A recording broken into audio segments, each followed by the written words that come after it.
Dzień dobry kochani, z tej strony Farmer6812. Zapraszam na mój Hof Bergman. Tak się nazywa seria. Jest to mapka Hof Bergman Farming Simulator 25. Słuchajcie, oczywiście na początek, póki pamiętam, to spróbuję wejść do sklepu, bo tutaj jest super okazja. 68% zniżki na prasę. Prasa taka duża mi się bardzo przyda, prawdę powiedziawszy. I mała prasa też by mi się przydała. Kurka wodna, wodna kurka. I tak się troszkę waham, ale to jest cena.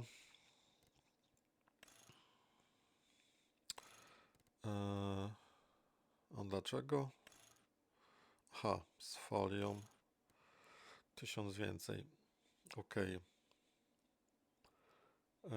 Taka prasa to uważam prawdziwy skarb na moim gospodarstwie. Jeszcze mi się przydała taka prasa na małe belki. Ale uważam, że za tą cenę takiego John Deere'a to ja nigdzie nie znajdę, więc na tą chwilkę też go sobie przywłaszczymy w naszym tutaj finansowaniu. Niestety będzie mnie to kosztowało aż 1700, 1800 prawie dodatkowo, ale tą praskę sobie weźmiemy oczywiście. I żeby nie było, to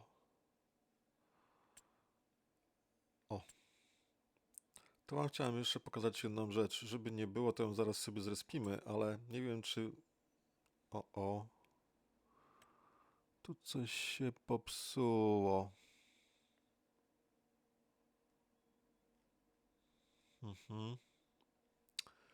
To troszkę mi tutaj mod rozwalił temat. Coś mi się ta mapka trochę popsuło. Lawety. No tutaj dobrze pokazuje, bo tutaj oczywiście mam moda, który pokazuje, które są moje przedmioty, tak, co ja mam tutaj. I on mi pokazuje tutaj w kategoriach. Tak, 3 ciągniczki. Małe. 1 średni. No i takie tam. I tutaj wszystko to wygląda nawet dobrze. O, z wyjątkiem przyczepy. Co to jest w ogóle? No coś ten mod niespecjalnie działa. No trudno. Mod jaki jest, każdy widzi. Ja sobie pozwoliłem zakupić, tak. W zasadzie to powiedziałbym na kredyt zakupić. Taką wielką belownicę. Jeszcze niepotrzebną, bo mamy miesiąc jaki mamy. Przepraszam, mamy wrzesień. I na polach chyba już wszystko posiałem, z tego co pamiętam. Tak, pola rosną. Zwierzęta mają się chyba dobrze. Więc nie bardzo mamy tutaj cokolwiek do roboty.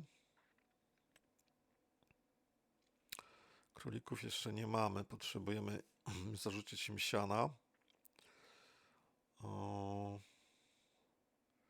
I potrzebowałbym takiej taczki, ale trochę większej. A tutaj niestety nie mam żadnych sensownych taczek. Fajny zetorek. 30 km. Chętnie bym nim, słuchajcie, w winnicy pojeździł, tylko nie wiem, czy to 30 km daje radę na winnicę. Zobaczmy na przykład na to. Aha, tutaj nie ma jakiegoś, widzę.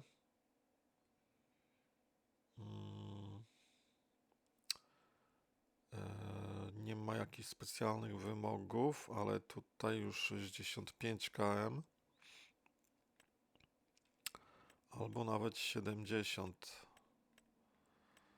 To z takich małych traktorków 70 km to mamy Landiniego. No to w ogóle nie wiem po co to jest. Zetorka.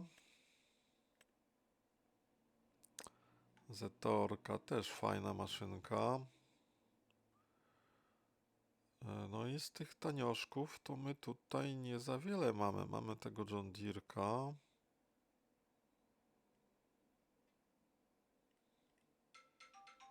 Sekundę. Oj, przepraszam najmocniej za telefon, ale czy ja miałem kiedyś jakiś odcinek bez telefonu? No nie wiem, nie pamiętam.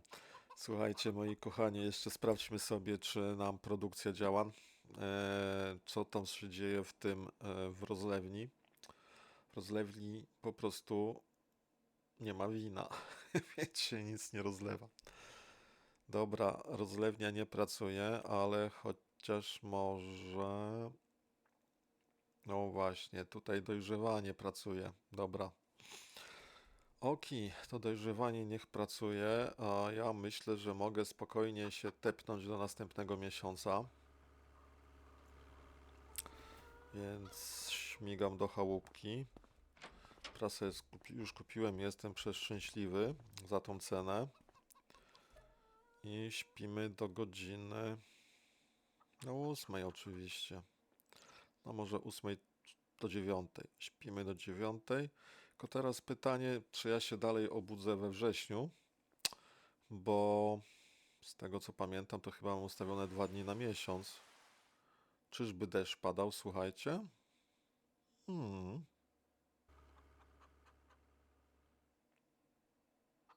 Urodziłem się we wrześniu po raz drugi, ale słuchajcie, jest jedna kwestia ciekawa, którą spróbuję się z wami zaraz podzielić. Tylko zróbmy krótki przegląd. Słoma. Pojemność całkowita, mikser TMR-ek jest. Te tutaj mają i te kurki też tutaj mają. Trochę jajeczek jest, kurki, kaczki.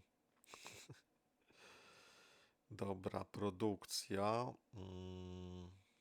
Wino no nadal jakoś niedużo. Bo to wszystko od razu poszło do butelek. No nie wiem, czy poszło, ale ja bym tam skoczył, zobaczył, czy poszło, tak z ciekawości. Zobaczmy, czy gdzieś coś jakoś mi się tutaj... Gdzie to jest? Finanse, o właśnie. Wrzesień był 2 razy. Ciekaw jestem, czy on za każdym razem mi liczy. Wiecie co, ja może sobie tutaj zmienię w tych opcjach, że dni w miesiącu są 1 na tą chwilę, bo nie wiem jak ten mod mi tutaj wylicza te moje należności, żeby jakiegoś przypału z tego nie było. No może nie wylicza, może dobrze wylicza.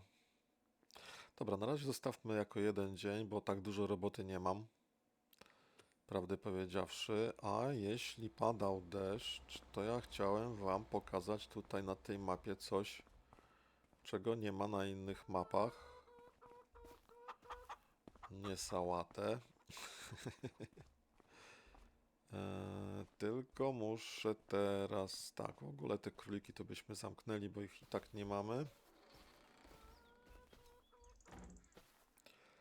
Czy ja tu składowywałem sałatkę?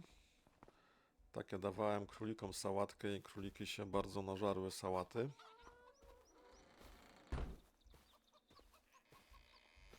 Skrzypią te drzwi.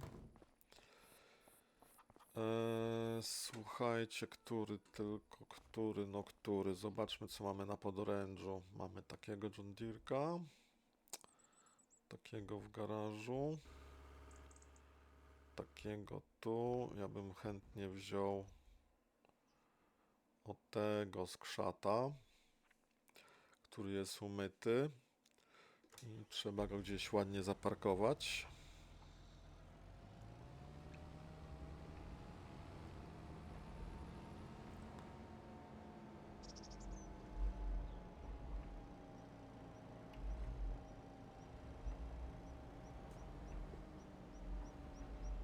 Okay.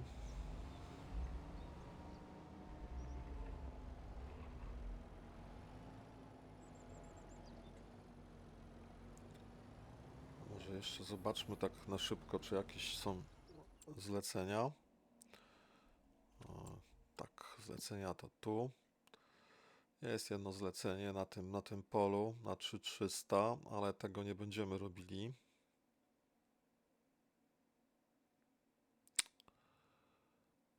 Orki nie będziemy robili. O, jakie wielkie pole. A koszty wypożyczenia ile by były? Niby 400, tylko mniej. No.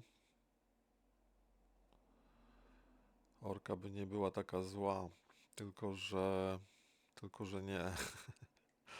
To pole trochę duże. Słuchajcie, i teraz pytanie, czy ja tutaj czegoś się nie pomylam, ale wydaje mi się, że na tej mapie jest... to nie, to ten duży John Deere, to ja go nie chcę. A gdzie stoi ten mały John Deere? Tutaj. Weźmy tego małego John Deere'ka, tylko przyczepę odstawimy.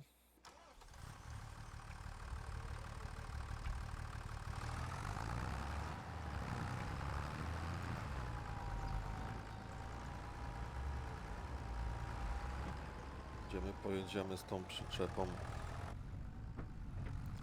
Jaka tam mgła na polu?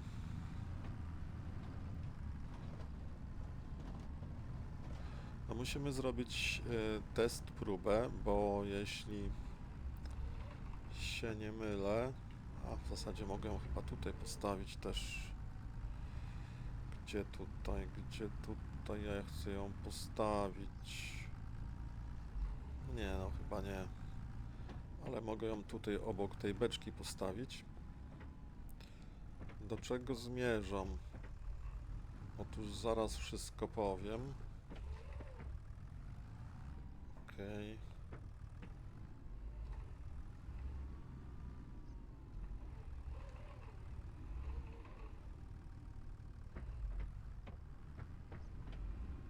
Oj, za bardzo, za bardzo.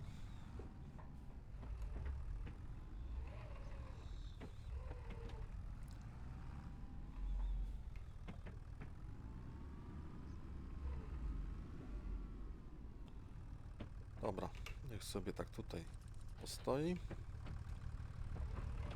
I teraz, czy to będzie falstart w moim wykonaniu? Zaraz się okaże. Bo na tej mapie jest tak, że ja mogę sobie, słuchajcie, od sąsiadów odbierać gnojówkę.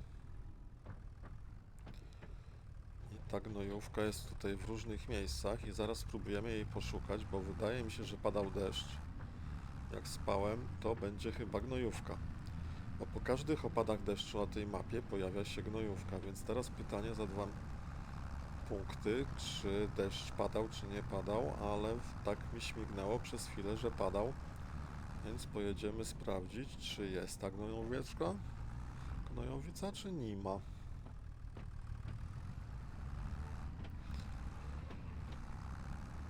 Jeśli by była, to byśmy zobaczyli nową rzecz na tej mapie, unikalną, której nie ma nigdzie indziej. Przynajmniej ja do tej pory nie widziałem. Jest to też taka bardzo fajna tutaj nowość, nowinka, takie urozmaicenie tej mapy, nie? Że mogę tutaj sobie za free dostać trochę gnojóweczki.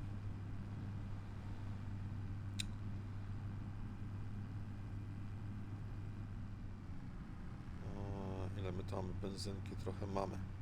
I teraz jak tą gnojóweczkę znaleźć? Otóż jak uczył mój jeden z ulubionych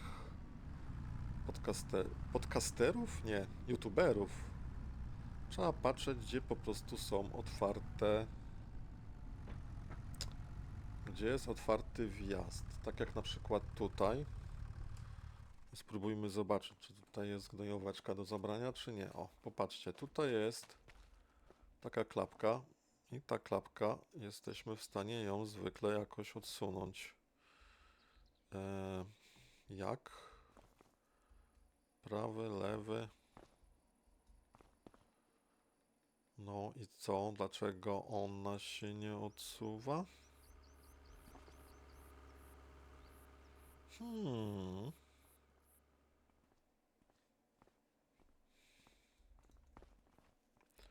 R-ka nie. Prawy guzik, lewy guzik. No chyba, że tej gnojóweczki nie ma.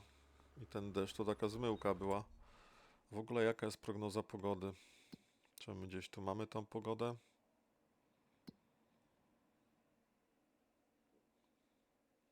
O 17 dopiero, ale w październiku to będzie ciągle lało.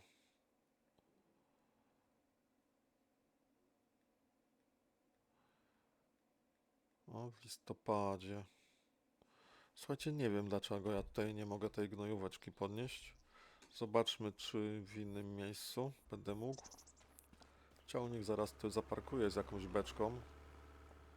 Gdzieś tutaj też kiedyś chyba sądzę, że coś by było, bo jest otwarte włas, tylko z której strony i gdzie. O, tu na końcu.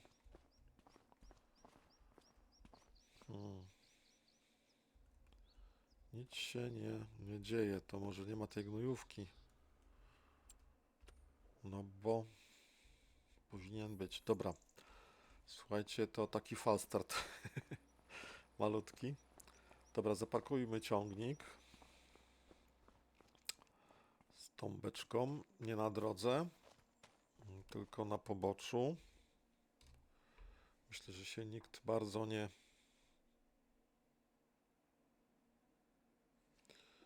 pogniewa.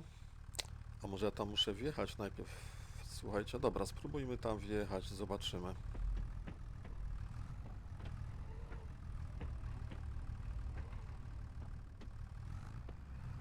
Znaku chyba nie przewrócę. Aha, tylko się z drzewem spotkałem.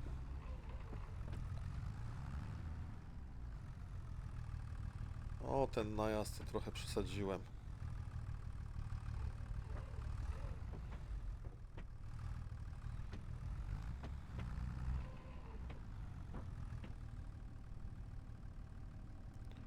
Dobra, beczułka stoi zaparkowana. Otwórz pokrywę. No i czy coś tutaj będzie do wzięcia? To chyba nie na razie. Zaraz zobaczymy.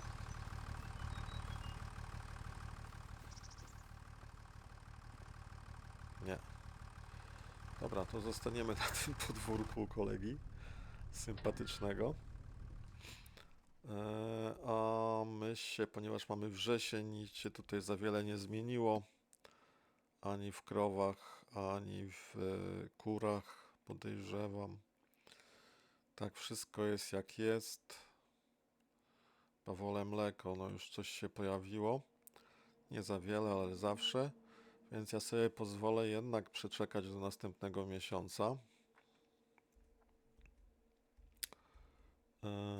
Jakby tak gdzieś mnie tutaj w domku wywaliło bliżej. Aha. No dobra, niech będzie, że na rowerze. Jak się wydostać z komórki? Halo. Dobra, komórka się otworzyła. To jeszcze raz kimniemy się. A, to jeszcze zobaczmy co na przecenie, może coś ciekawego. A to nie jest ta sama maszynka? Ciekawe. Amazon. Taki sprzęt. Ale w sumie to my mamy jakiś tutaj w tej chwili dany zgrom i ja nie będę szedł w koszty. Też fajny. Też fajny, fajna pojemność. No ten to już wielki. Dobra. Jeszcze taką trasę na małe kostki to bym przytulił.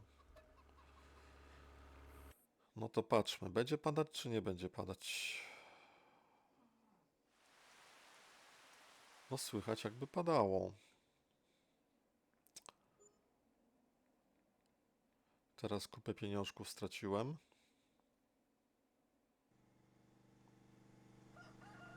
Mhm. Można by to...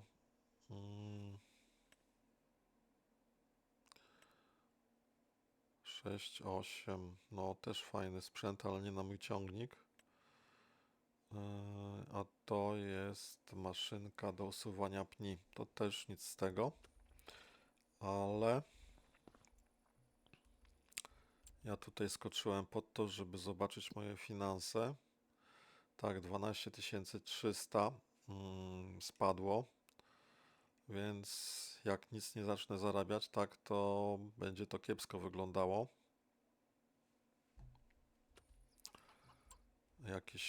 Jakieś kontrakty. Mam takie za 1000, nawożenie, to poszło szybko. Orka. Konkretny przychód, ale konkretne pole. Zobaczymy, jak będę jeździł z gnojówką, to mogę puścić orkę. Z jakimś tutaj... No tu jest zbiór plonów, co zbieramy. Szpinak. Oj, szpinak to nie specjalnie, a tu szpinak, fasolka i burak. No bardzo się obawiam, tym bardziej, że trzeba tutaj jeździć, a to nie przyjmuje okopowych. Zasiew. No, zasiew ewentualnie można by wykonać. Tylko ja bym chciał zobaczyć, czy możemy to szambo w końcu opróżnić, czy nie możemy. Jak to jest? Moi kochani, działa to, czy to nie działa? Ja z jakiegoś tytułu nie mogę tego podnieść. Ha. Czyli jakby tych deszczy jeszcze nie było. O, bardzo mi smutno z tego tytułu. Naprawdę. Bardzo mi smutno.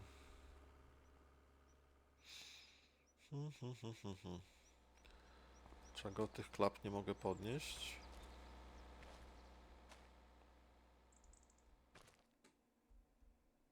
Co to jest za pni pas?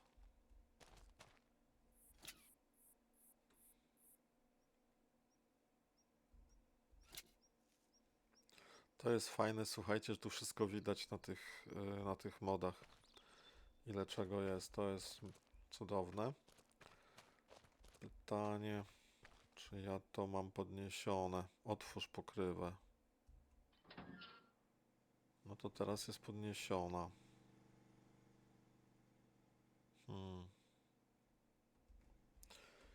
I nie mogę tego tutaj dzyngla podnieść. Nie wiem. Dobra, zobaczmy na pogodę jeszcze dzisiaj. Październik, dopiero o 17 będzie deszcz.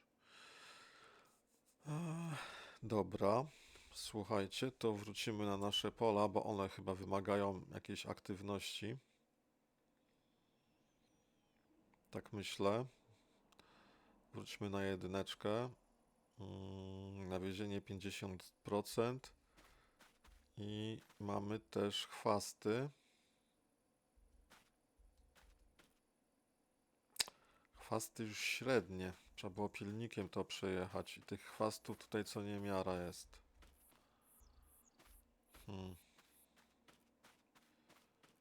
No dobra. Skąd ja ci, panie pielnik, znajdę? Jakiś herbicyd w takim razie, albo pielnik.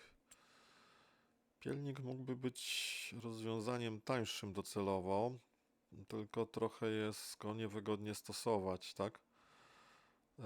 Bo trochę czasu zajmuje bawienie się tym pielnikiem. Pytanie, co ja mam do oprysków? Do oprysków mam nic. Dosłownie.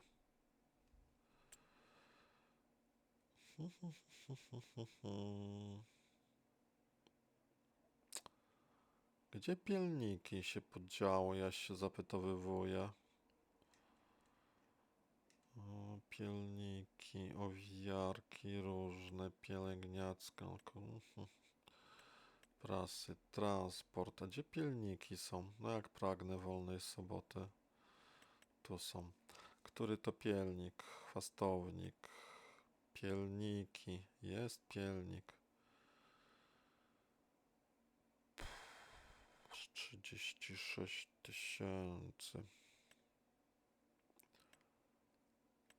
Taki 6-metrowy może byśmy wzięli.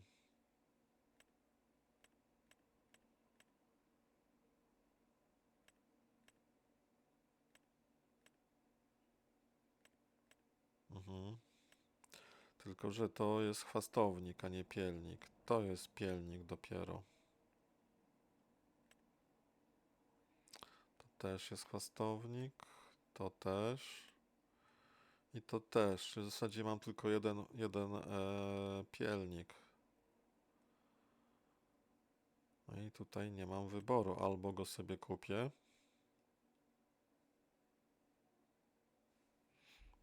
Albo trzeba kupić jakiś opryskiwacz, tak? Bo póki co nie mam żadnego opryskiwacza.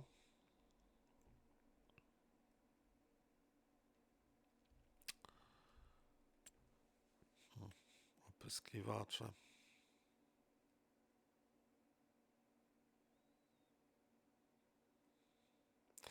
Może trzeba pójść w opryskiwacze, bo przecież my tutaj możemy podłączyć pod...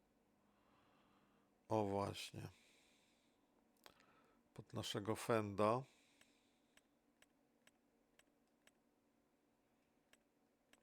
Takie dwa tematy. I pójść w oprysk. Pójdziemy w oprysk. Tak myślę, bo to nie jest drogie. I dodatkowo jeszcze sfinansujemy go... O, pojemność mi się tutaj nie zwiększa, więc weźmy Universal Tank. Sfinansujemy go jak zwykle. OK. I do tego byśmy chcieli o to.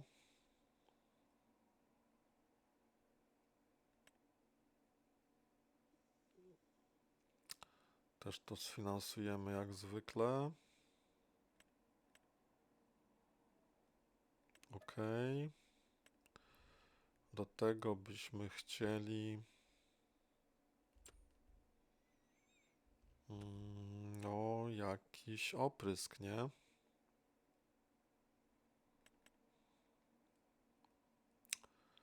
Jakiś oprysk, herbicyd. No weźmy herbicyd. 2000 litrów. Weźmy na razie jeden.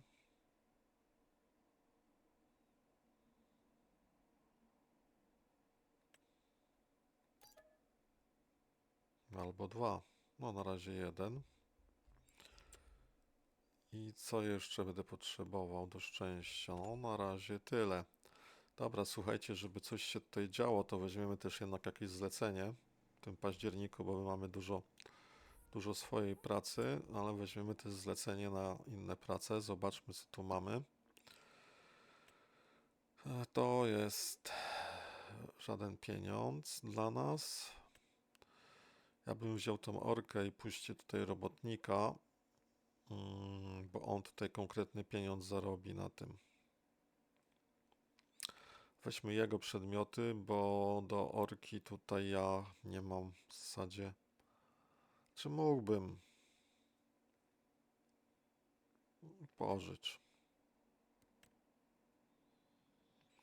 Tak jest. I jedźmy do sklepu, bo drugie pole pewnie też będzie wymagało ode mnie zachodu.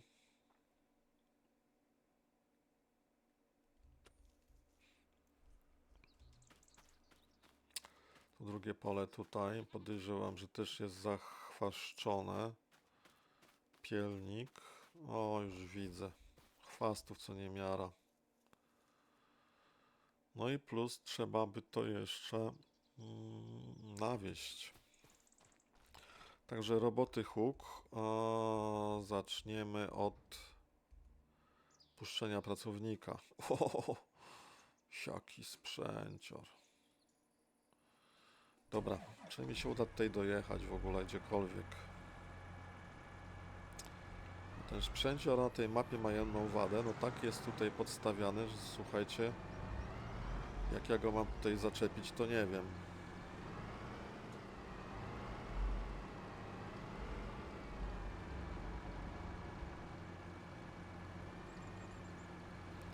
Dobra, gra się łaskawie zlitowała, podłączyła mi sprzęt.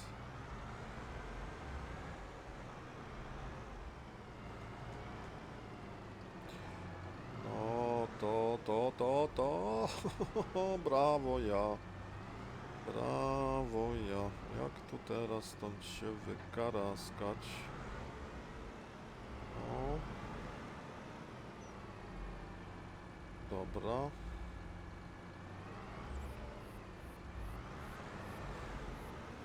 Tak trzeba było od razu zrobić, a nie tak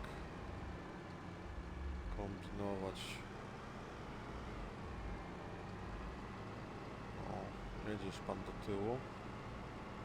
Dobra, stop, bo kwiatki teraz popsujemy.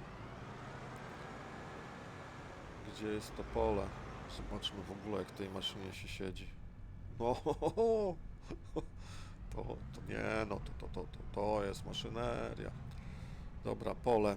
Gdzie to pole? Pole, kochany, gdzie ty masz? Czyli ze sklepu w prawo. To jest to pole, co coś zbierałem. A, no tak, tutaj zbierałem te nieszczęsne chyba. Miałem te okopowe zbierać nieszczęsne.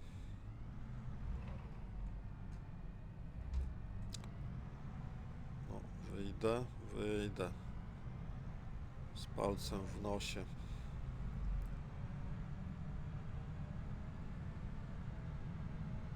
Patrzę w lusterko, elegancko. Nie wyprzedzać mnie tutaj, bo ja tutaj chcę skręcić.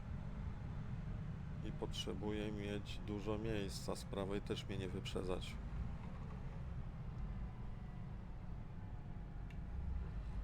Potrzebuję dużo miejsca, bo mam duży promień skrętu tak długim pługiem. No trochę wjechałem tam, gdzie nie chciałem, czyli na chodnik. Ale już zmierzamy w kierunku pola.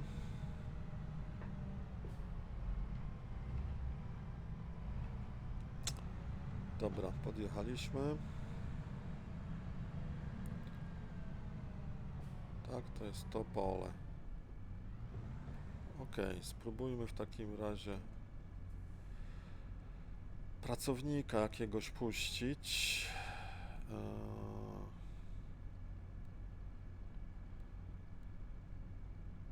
5,6 metra. No dobra, automat. Dlaczego tutaj jest puste? Mam nadzieję, że nic nie będę musiał robić. Zacznij od góra dół. No okej.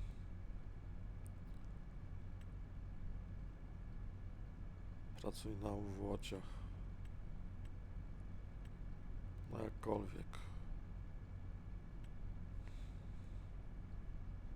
No i co?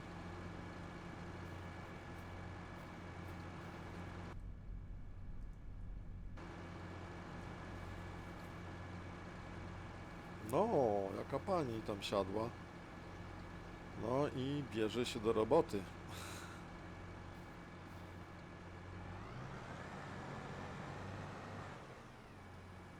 Ohoho. Przekładka. No, dwuczęściowy pług.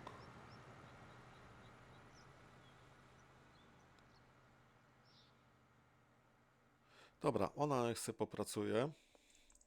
Zobaczmy, czy jeszcze coś możemy fajnego przyjąć. No zbiór plonów to już żeśmy oglądali, że to nic z tego.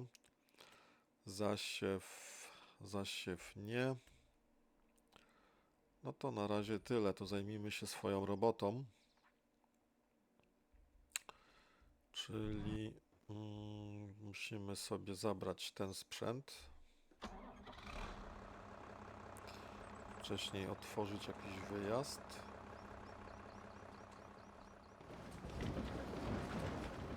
Ja bym go jeszcze chętnie skonfigurował, bo nie wiem jakie on ma opony.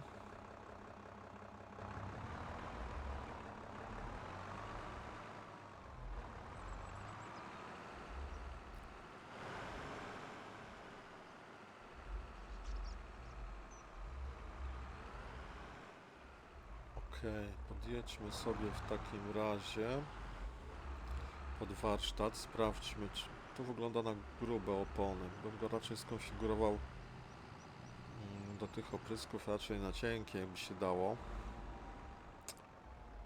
Jak nie, to nam wyjdzie ścieżka technologiczna po prostu. Chciał, nie chciał, że tak powiem. O. Pyk. Brak pojazdów. To chyba z daleko lekko stanąłem.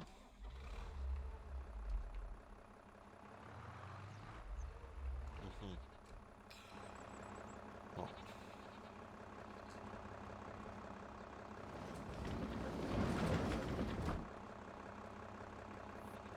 Ta.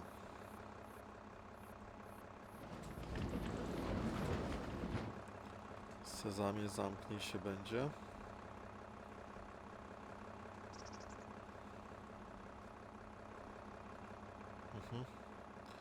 A te z kolei drzwi się zamykają cichaczem zupełnie.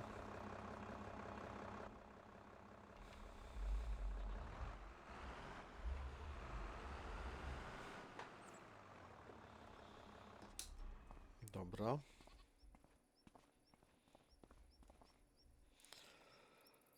Napraw. No to napraw. Tam. Modyfikuj. Jakie ty możesz mieć kółka? Średnie opony. Szerokie, O, wąskie. Właśnie, o to chodzi, żeby mieć wąskie kółka. I to w najniższej cenie najchętniej. Nie da się. No to modyfikuj. Tak. Dobra, teraz możemy jechać i możemy pryskać.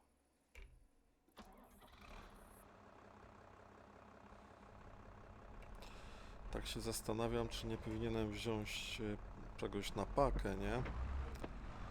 Bo ja chyba do zbiornika nie zatankuję tych 2000 litrów.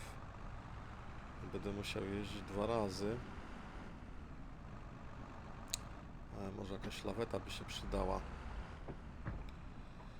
Czekajcie, czy ja mogę tu z lawetą jechać? Mogę chyba jechać z lawetą.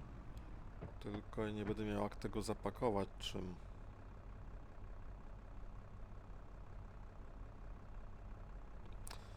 Dobra, jedźmy to na razie podłączyć. I zobaczymy.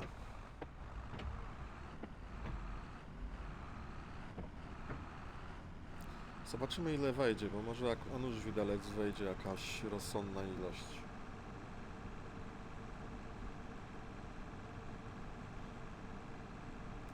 Tak się przedstawia sytuacja z shaderami, ewentualnie. Jeśli byśmy włączyli. Nie wiem, czy lepiej z shaderami, dajcie znać, czy lepiej bez. Tak jest bez.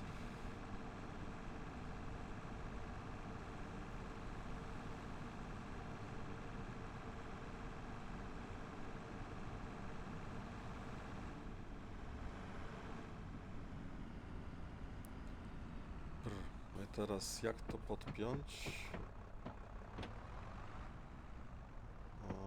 Ten zbiornik to chyba z drugiej strony powinienem zapinać. Tak myślę.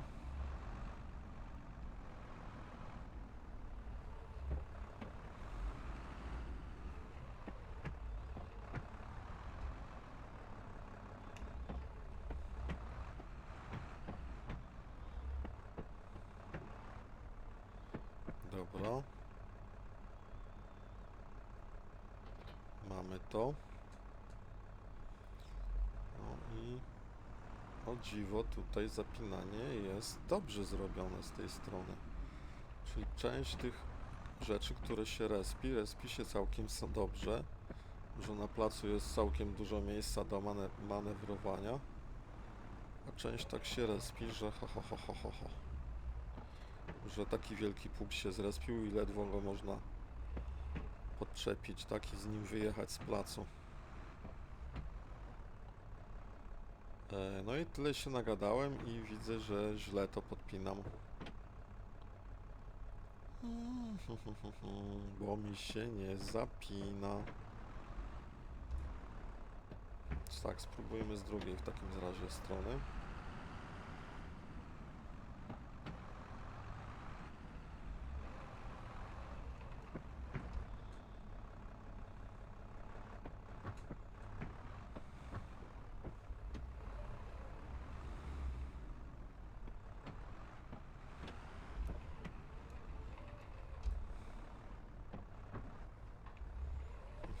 Już mi się trochę tutaj rysuje co nieco. Aj, nie tą mańkę.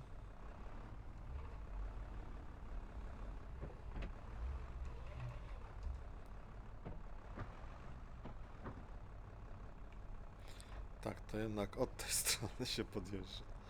Dobra, nic nie szkodzi. Pierwsze koty za płoty.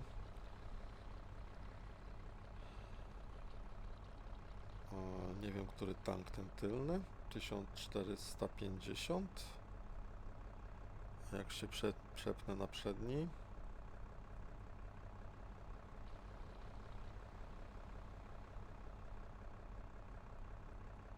- 1650. To by było na tyle?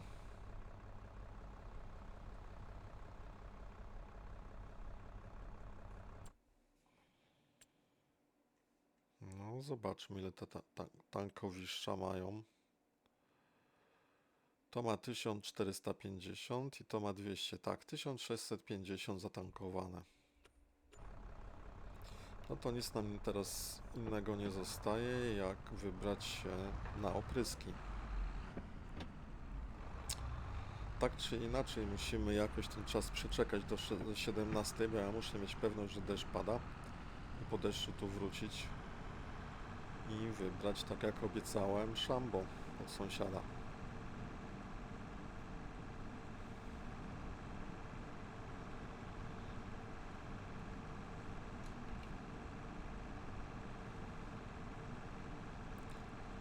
No, te lusterka tak są pomontowane, że przy tym wysięgnikach to tak do końca nie widać, jak to tutaj, czy ktoś jest z tyłu. No, nawet zupełnie nic nie widać. Zupełnie jestem bez widoczności.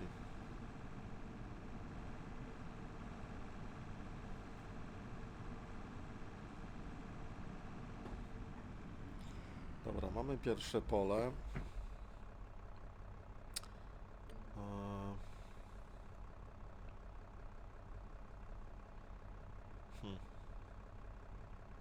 No, trzeba stanąć gdzieś w środku chyba.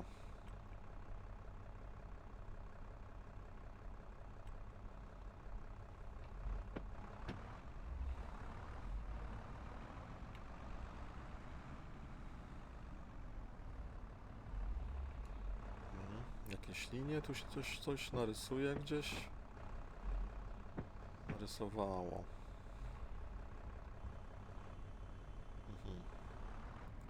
Jedź kolą.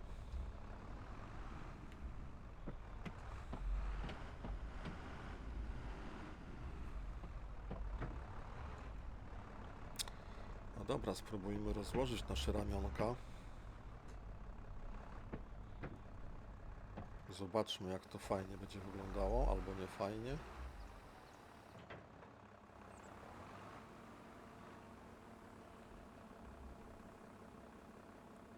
No i fajusio. No to pryskamy. Ciekawe, kiedy się pojawi Precision Farming. Czy to ja się doczekam? bo już chciałbym się nim pobawić, powiem otwarcie.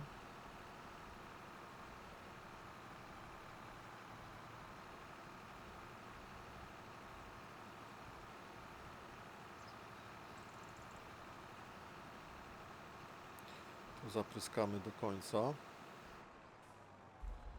i od razu wjedziemy na drugie pole pryskać.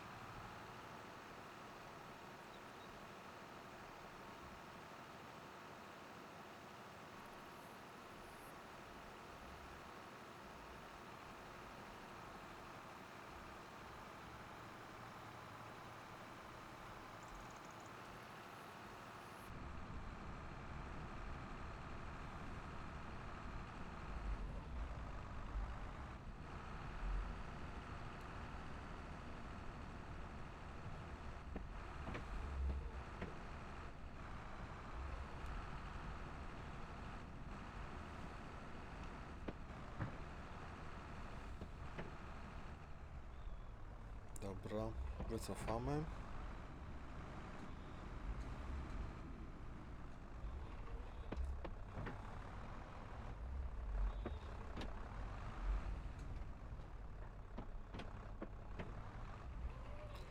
Dobra, zobaczmy z lotu ptaka, jak to wygląda. Może tutaj powtórzę oprysk, ale trudno.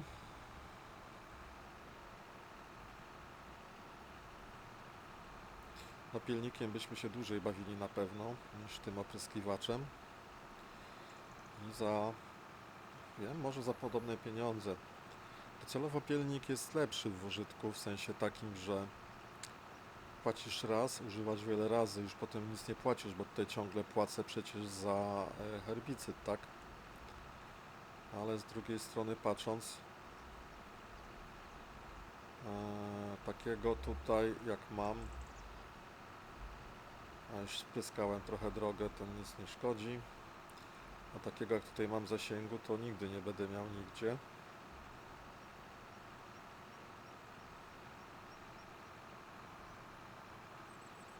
Jeszcze by się przydało rozrzucić tutaj teraz nawóz w sumie, żebym nie zapomniał, że go trzeba rozrzucać.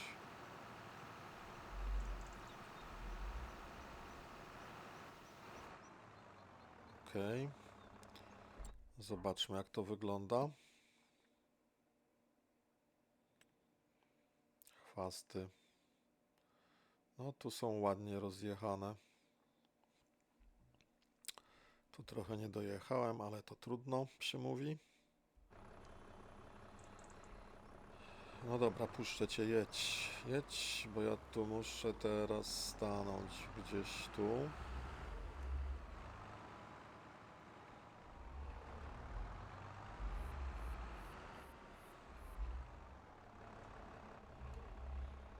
I w ten oto sposób to pole zrobimy na 3 razy mniej więcej.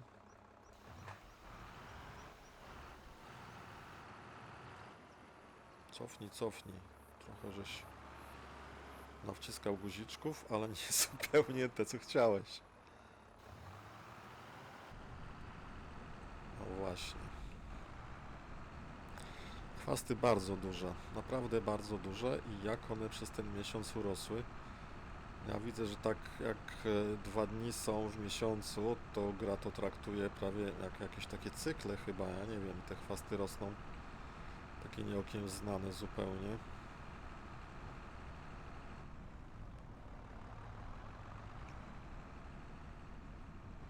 No i gdzie tutaj mam linię?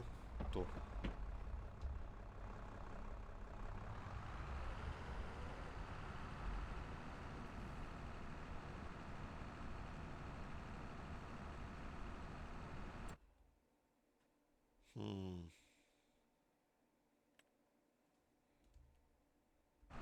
Tam nie dojechałem. Cosik.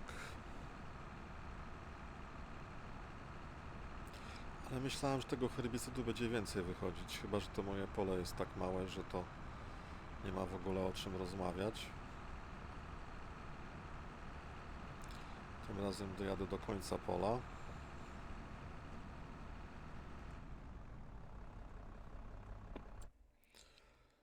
Tak, i zostały mi jeszcze tutaj taki niedobitek tu i tu.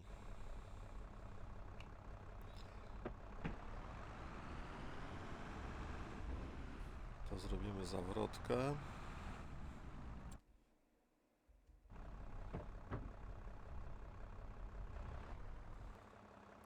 Strasznie długi jestem, a nie chciałem przyrypać w ogrodzenie.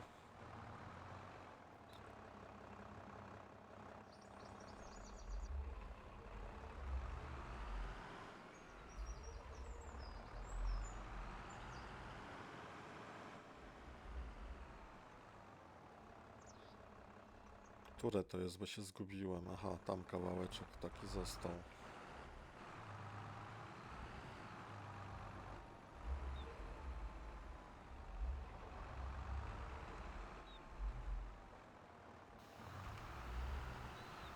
No to pryskamy.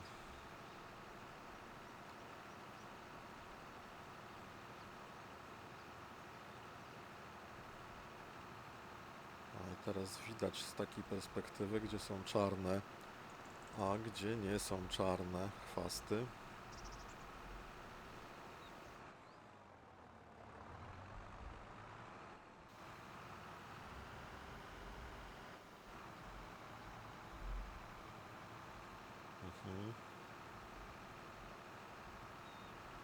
Wydaje mi się, że jeszcze po lewej stronie nie wszystko jest czarne.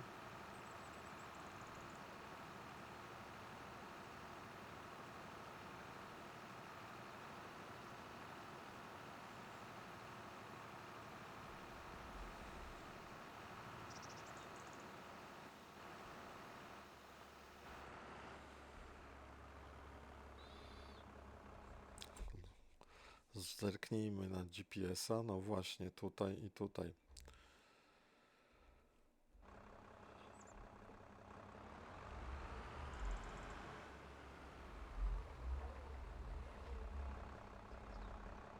Zgarnę znak drogowy? Tak normalnie to bym zgarnął. Ale gra pozwoliła mi być łaskawa dla mnie i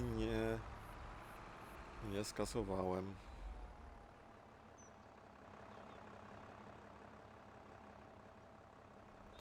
Co ja tu jeszcze mam do tego nawożenia? Tutaj kawałek. Czy nawożenia? Do pryskania. Tu kawałek i muszę teraz zrobić obrót. O, coś takiego, wjechać na ślad i zapryskać tą resztę.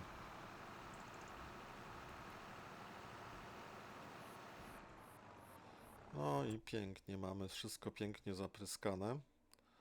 Aczkolwiek tych chwastów strasznie dużo. Nie wiem, ten plon będzie coś czuł, jakiś taki kaprawy. My jeszcze wrócimy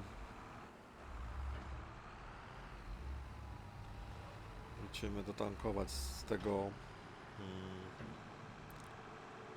dotankować resztę tego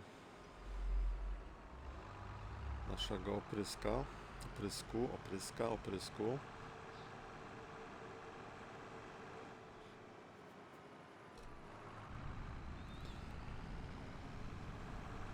Myślę, że to się zmieści, to 25%, które tam zostało. Tam zostało jakieś 1600-400 litrów.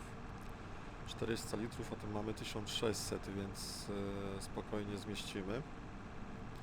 I będziemy mieli cały ten oprysk, całą tą beczkę, nie, kontenerek z środkiem ochrony roślin zatankowany. Nic nie będzie w sklepie, to nam czekało, nie wiadomo na co.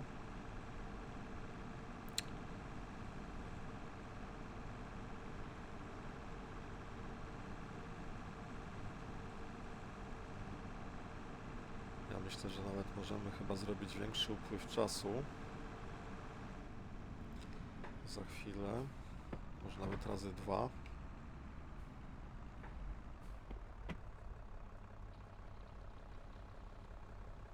No i dotankowane. Ok, słuchajcie. Tym wracamy.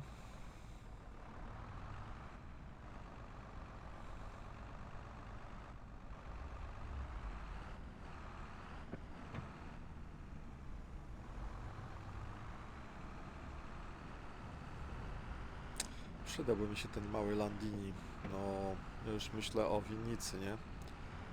Żeby coś tutaj w tej winnicy zrobić. Notabene a propos winnicy, to zrobił nam się październik, a ja chyba tam nie zerkał do tej winnicy.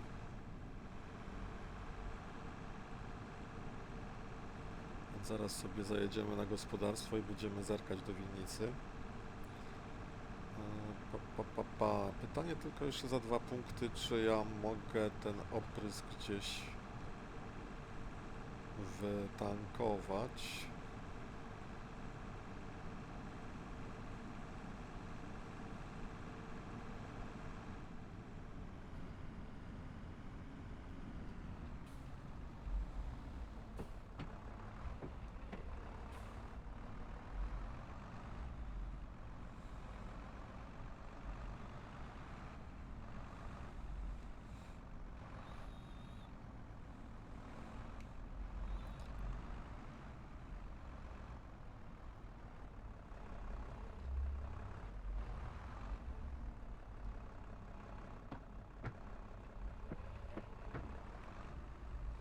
No właśnie. Rozpocznij napełnianie.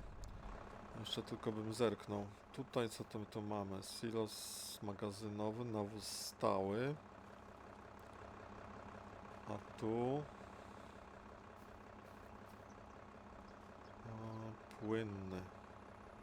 Tylko pytanie, co ja tu mogę mieć? Czy ja chcę tu trzymać...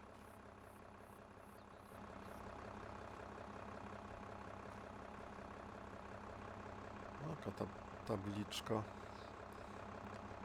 Pytanie, czy coś tutaj jeszcze ciekawego jest? Jakaś tabliczka? Nie.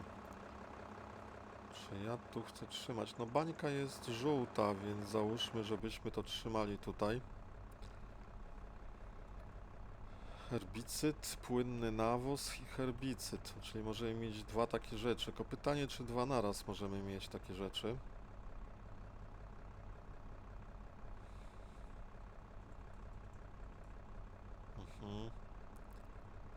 Silos, którego zwrotu chcesz załadować na pojazd. No dobra, a jak ja otworzę sobie zbiornik? O, to jest wysyp. Okej. Czy taka rurka jest? Nie, nie ma rurki. Myślałem, że coś się fajnego pojawia. Dobra. Jakbym chciał rozpocząć? 1400, to chyba cały już się wziął i...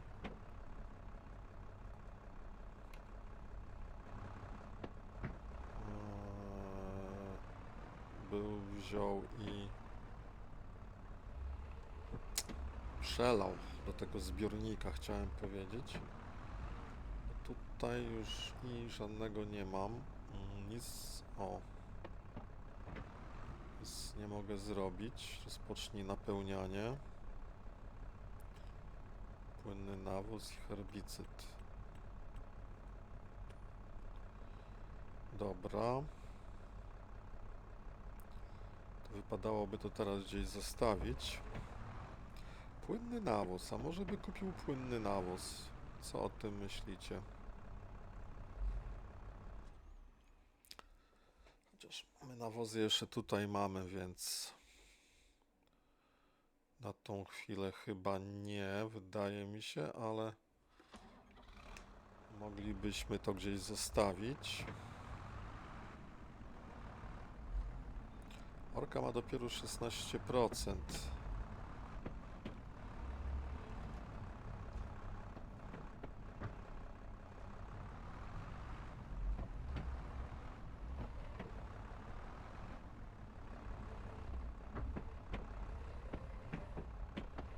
Dobra, beczkę byśmy tu odczepili.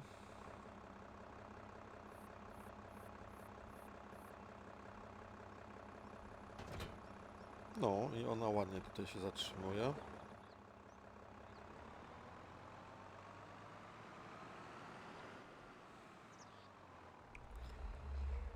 herbicyd byśmy dali w to samo miejsce, znaczy herbicyd, ta ramionka. Jeszcze tylko sprawdźmy, czy mnie pamięć nie zawodzi, że ja mam coś, no właśnie, mam rozsiewać przecież do nawozu stałego, więc nim sobie tutaj rzucimy na pola. W sumie to nie wiem, czy powinno się zaraz po herbicydzie dawać nawóz, ale może to się nie zje wszystko nawzajem. Dobra, i byśmy to chcieli też odczepić.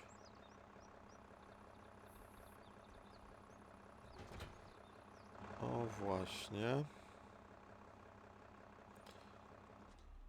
Dobra, na razie stoimy. No to weźmy sobie naszego Deutschfara.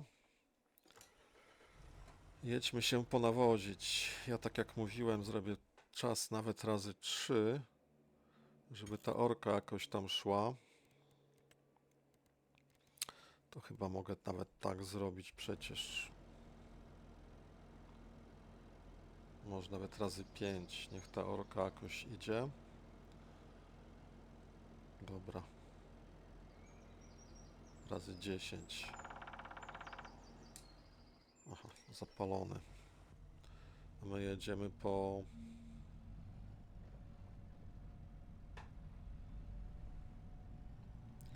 rozsiewacz. Tylko pytanie, gdzie ja go zostawiłem.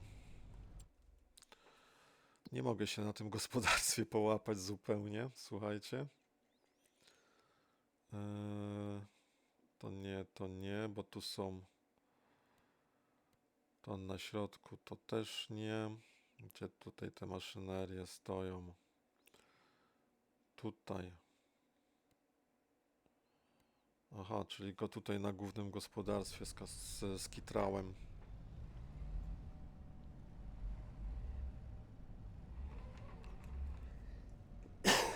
Przepraszam, ale coś mnie drapie w gardełku.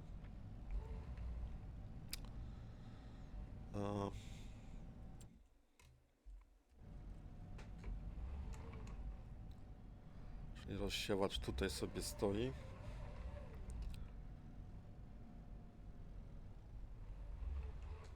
Dobra. Pierwsze pytanie. To tak, no cały ja przyjechałem po prostu ze sprzętem. Cały ja. Nie odczepiłem. Tia. Dobra, jedźmy. Czy to tutaj się zmieści w ogóle? Nie, to za szerokie jest. To lećmy tam.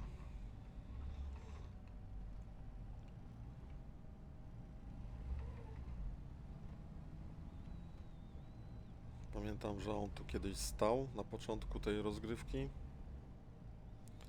Więc teraz też będzie tutaj stał.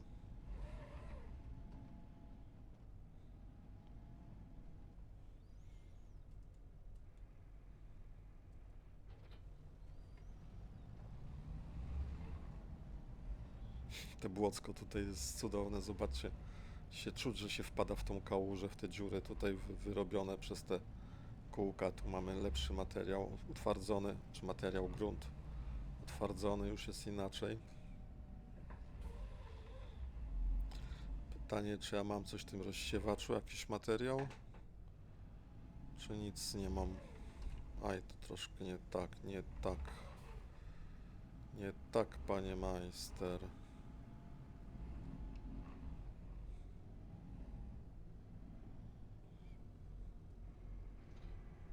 No już wiemy, że nic nie mamy.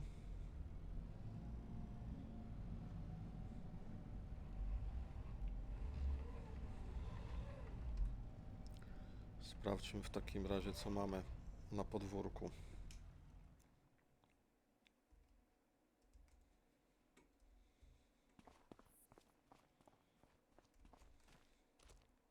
Dobrze, że w kaloszach jestem. W gumiakach, w gumofilcach. Więc mogę w błocie stać. Nasiona Big Bag. Dobra. I mamy coś jeszcze. Poza tym Big Bagiem. Paleta nasiona. I wapno mamy. To nawóz stały. O. I to jest wszystko. Więc coś czuję, że trzeba będzie chyba podjechać do sklepu i coś kupić. Ale na razie zdamy się na napełnianie.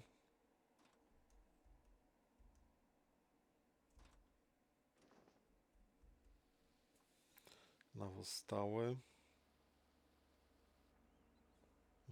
Big Bag poszedł. No i mamy raptem tylko połowę. Dobra, a nóż widelec to styknie. Czy my tu mamy wąskie kółka? Wydaje mi się, że tak, że ja tu już robiłem wąskie kółka. Ale nie omieszkam sprawdzić.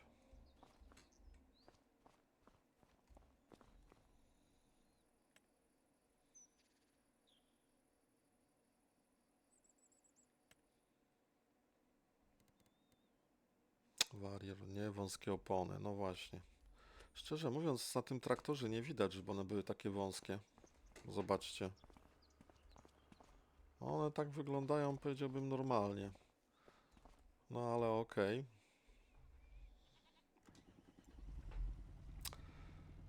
iMonitor.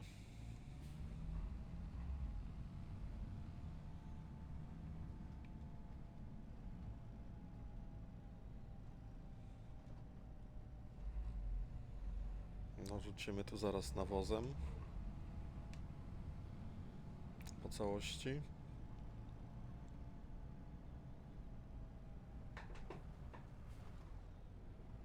Jedź pan, jedź pan. Tylko nie za dużo.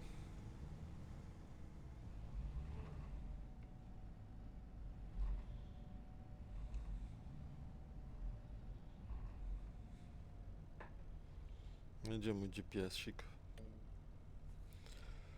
GPS-ik włączony. OK.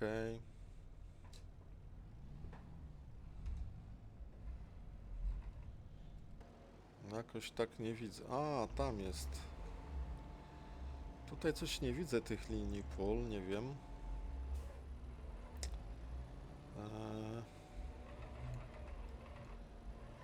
Jakiś tutaj problem jest z tym modem, bo on jest lekko przerobiony, rzuca wszystko. I jest jakiś drobny problem.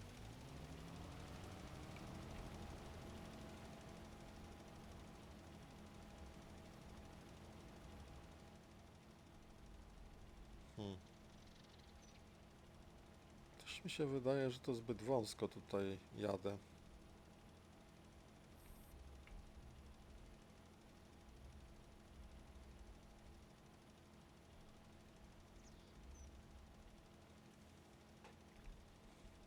Przejedziemy się dookoła, to zobaczymy, jak to wygląda.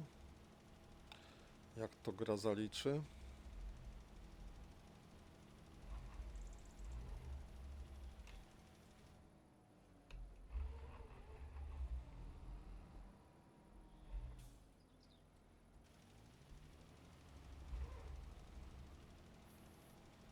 Bo do tyłu dosyć daleko daje, ale wydaje mi się, że na boki, chociaż nie wiem, taki cień się kładzie, czy on do końca się kładzie, to nie wiem.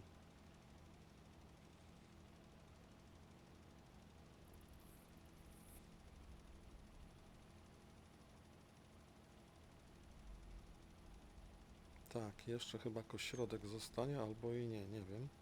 Naprawdę nie wiem, w ogóle nie widzę tego, dokąd on rzuca. Nie wiem jak wy, ale ja nie widzę. Się zdałem tylko na tę linię pomocy.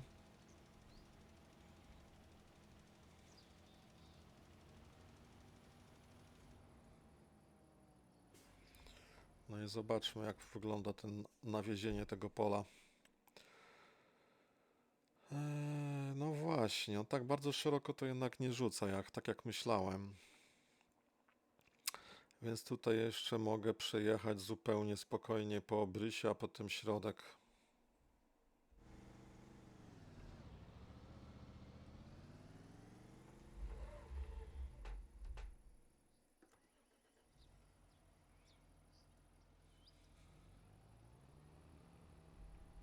No z tą orką to tam nie idzie zbyt szybko.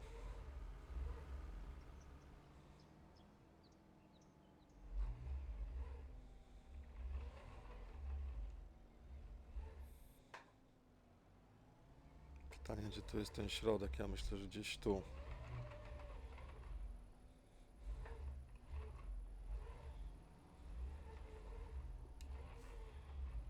No dobra, suniemy.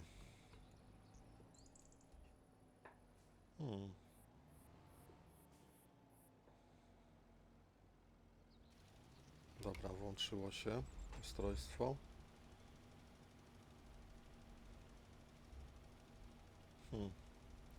No nie jestem pewny, czy ja widzę, gdzie to rzuca naprawdę. No może troszeczkę robi się ciemniejsze gdzieniegdzie. Jednak lepiej chyba nawozić troszeczkę inaczej.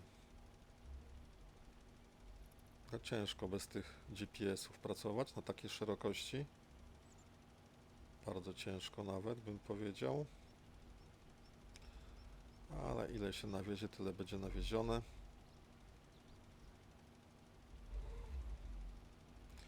Nie będę jakoś z tego tytułu czy płakał, czy szalał. Tam rożek na pewno jest niedojechany.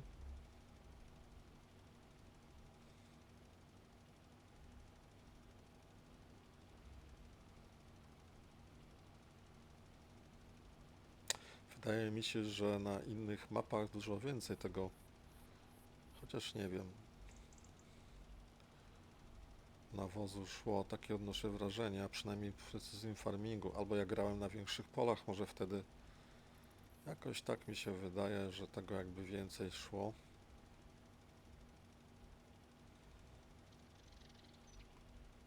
Nie wiem, że też idzie mało bardzo, tak, ale... Dobra, teraz przejedźmy tu.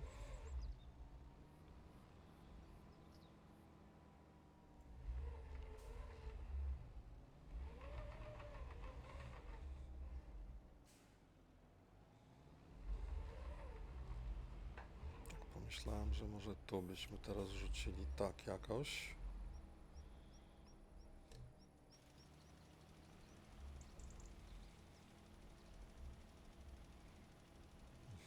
I zostanie nam jeszcze środek na 2 razy. Tak myślę.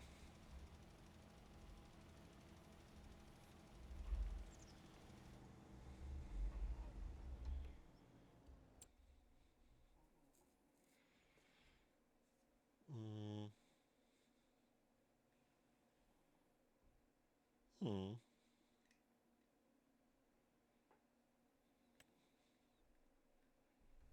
No właśnie, bo jakby nie zaliczył mi tego tutaj przejazdu, odniosłem takie wrażenie nieodparte. I środek na 2 razy teraz trzeba zrobić.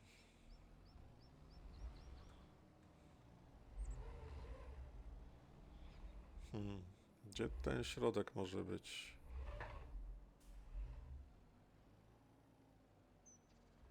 A myślę, że gdzieś tu będzie.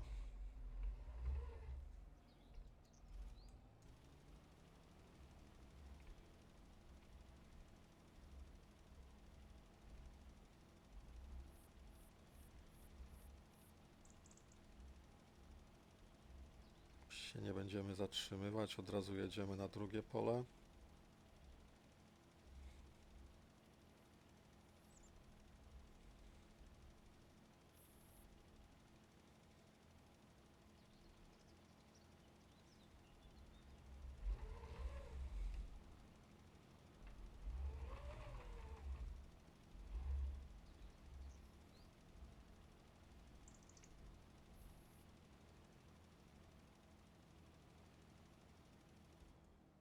Ok. Tu jeszcze taki cypelek został. Czy ja go w ogóle widzę? Powiem otwarcie, że bez tej mapy To ja bym go chyba nie dostrzegł. Tak, to będzie jakoś tu. No jakoś tu.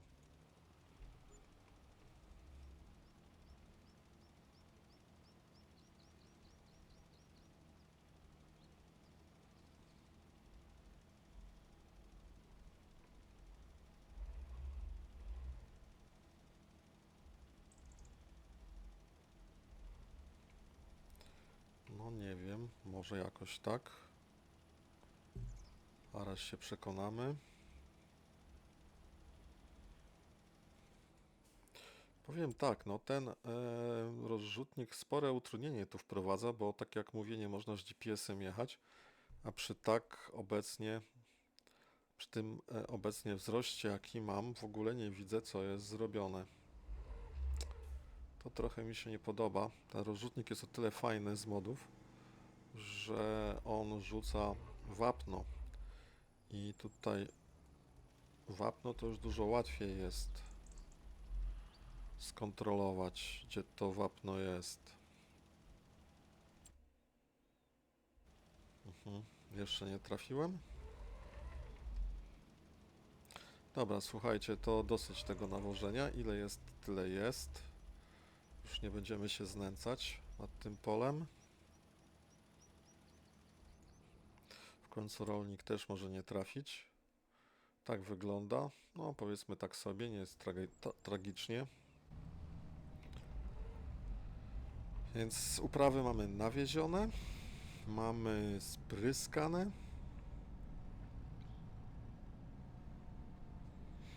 Wracamy na gospodarstwo.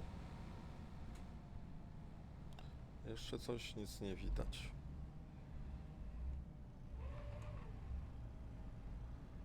Wracamy na gospodarstwo. Ja nawet nie będę tego wyciągał z ciągnika.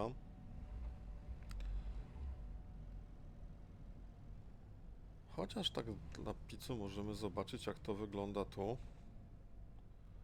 Czy to się da tutaj wyładować?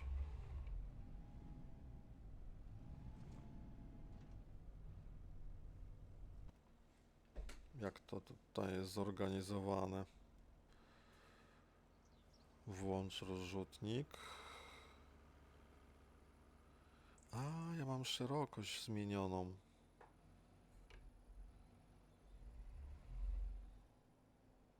Rozpocznij napełnianie. No dobrze, ale jakbym chciał to wysypać...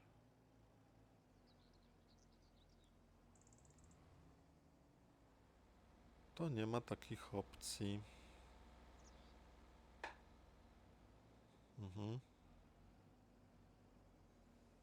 To jak go napełnić? Nawóz stały.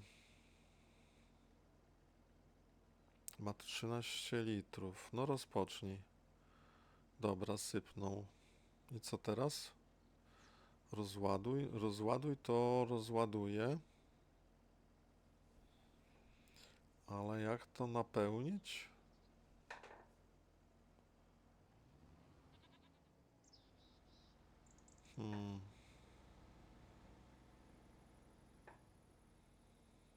No nie wiem.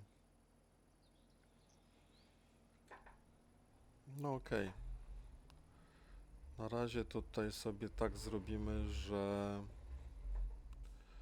zostaniemy z tym nawozem w środku. Ale jest rozładuj.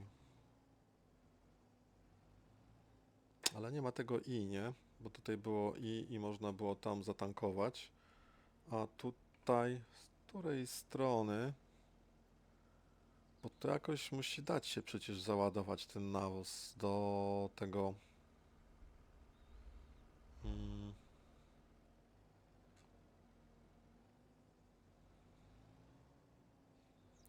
do tego silosu, skoro on obsługuje te nawozy.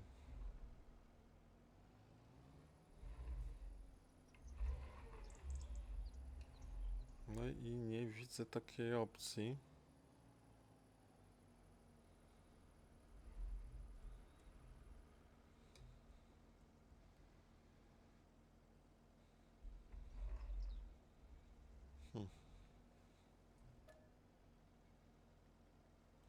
Teraz jest pusty, to nie jest tak, że ja coś muszę kupić. Tylko powinienem go gdzieś tutaj skądś jakoś wysypać magicznie auto.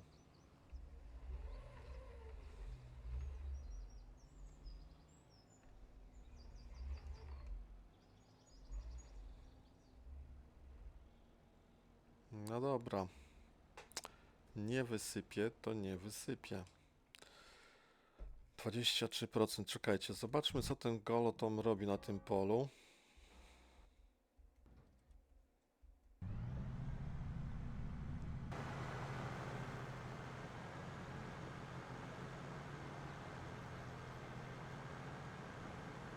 No, idzie mu to normalnie. Dużo tego pola tam w ogóle jest jeszcze?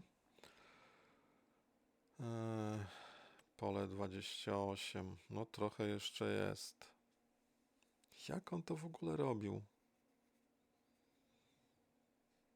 Zaraz coś mi się wydaje, że skończy i będę miał ja resztę roboty.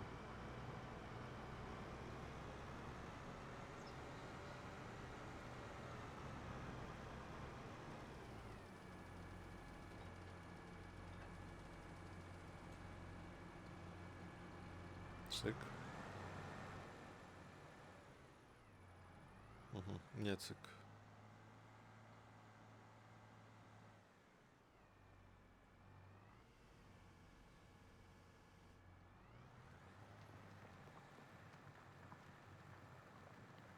No, idzie mu fajnie, nie mogę powiedzieć. Elegancko, zgrabnie. Tylko się obawiam, że ten tutaj kształt tego to jest jakiś magiczny. Mhm.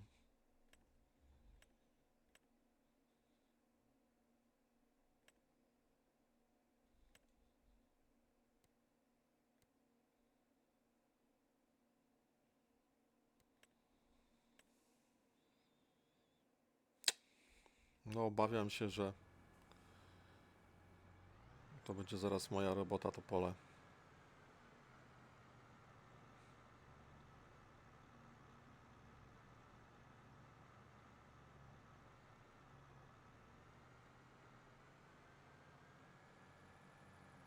W ogóle tak jedzie, że żadnych śladów nie zostawia po tym polu.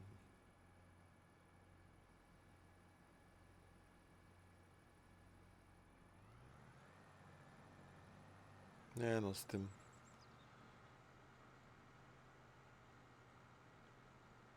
What the fuck?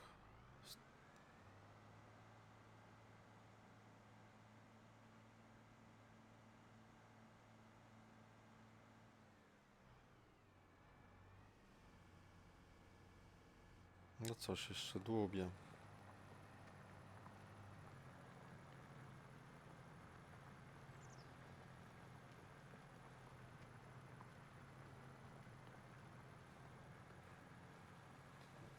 Słuchajcie, to będzie chyba jeden z najdłuższych moich odcinków. Już mamy prawie godzinę 20. Wasze zdrówko. A ja tak raptem tylko opryskałem i nawiozłem. Tak z tych moich robót. Dobra, to korzystając z okazji jeszcze zerknijmy, bo to idzie wszystko razy 5, tak, prędkość. Zerknijmy na wino. Wino się produkuje, już mamy 486 litrów, więc możemy spróbować zacząć się dalej rozlewać chyba, która stoi. Więc palety niech ruszą i skrzynki niech ruszą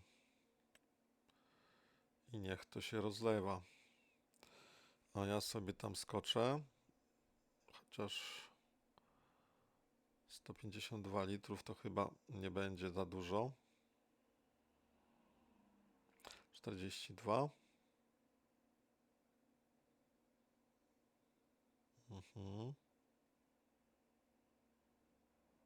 Skoczę zobaczyć, co tam się dzieje na tych skrzynkach. A ten kolo niech tutaj ciężko pracuje.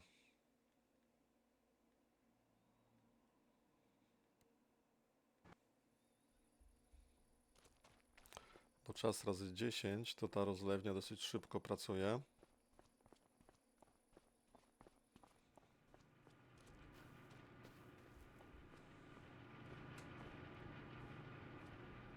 Jest skrzyneczka. Palety jeszcze nie mam.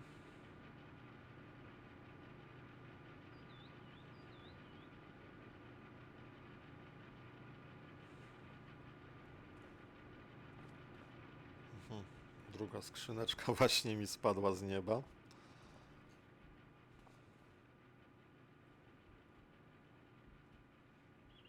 Okej.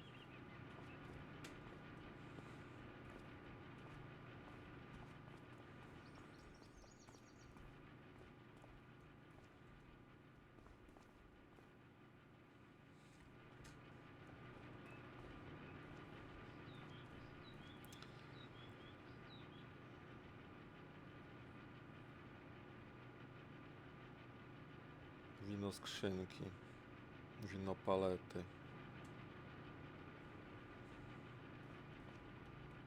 Odnoszę wrażenie, że te skrzynki tego wina mają jakby pierwszeństwo przed paletami.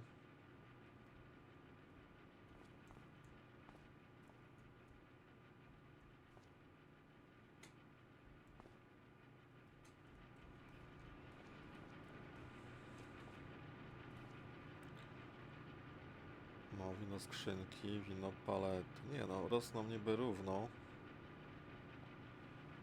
Tak.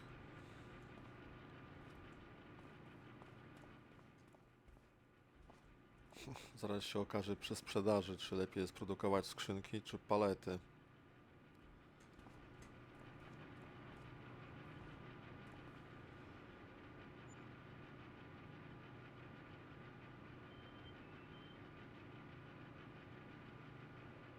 O, ciekawe.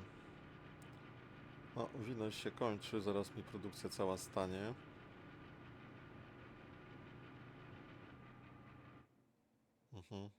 Rozlewnia stanęła, bo już nie ma co rozlewać. Brakuje 1 litra do skrzynki i 200, i nie wiem ile do palet. Czekam, żeby zobaczyć te palety, nie? W akcji.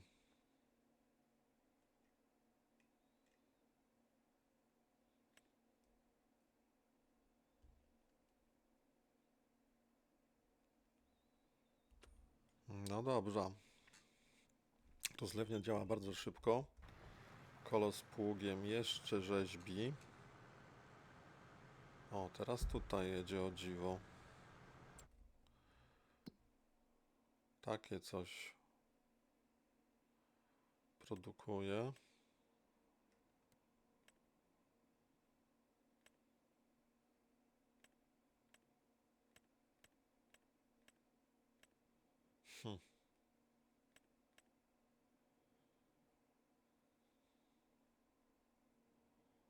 Ciekawe. No dobra, ten kolo będzie długo tutaj rzeźbił, słuchajcie, takie odnoszę wrażenie. Więc cóż, ja zrobię save'a. Na winko nadal czekamy, słuchajcie, nie wiem to który to już odcinek jest, a winko jeszcze nie wyprodukowane. Październik. Pytanie, czy ja muszę w winnicy teraz w październiku coś robić z liśćmi. Muszę tą winnicę jeszcze raz odwiedzić, bo wydaje mi się, że tam coś się powinno z liśćmi robić, tej winnicy. A ja zupełnie nie wiem co.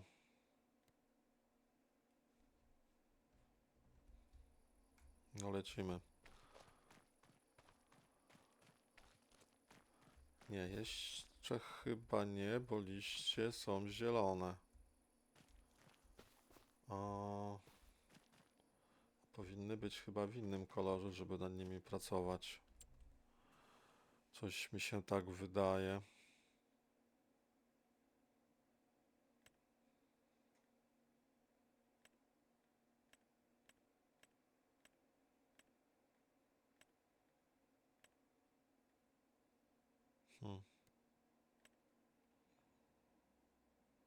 Zebrane, gotowe do zbioru, a o liściach nic nie ma. No dobra, słuchajcie, zobaczymy w następnym miesiącu, jak to będzie wyglądało. Na dzisiaj to chyba myślę, że wszystko. Jeszcze sobie tylko Zerknijmy, jak tam nasza gnojówka. Herbicyd, jajka. Mamy już jajka, które możemy sprzedać. Jakieś pierwsze dochody w końcu się pojawiły.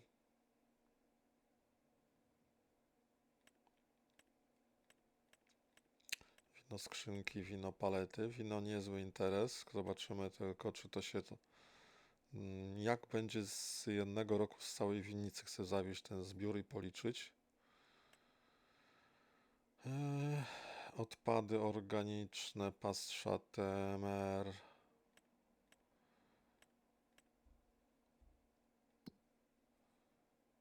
No dobra, słuchajcie. Myślę, że na tą chwilkę to będzie tyle. Nie pokażę Wam dzisiaj wywozu gnojówki, bo gnojówkę się nie chciała zrobić. Myślę, że zrobi się w następnym odcinku. Bardzo dziękuję za dzisiaj. Zapraszam na kolejny odcinek. Trzymajcie się. Dużo zdrówka dla Was. Cześć.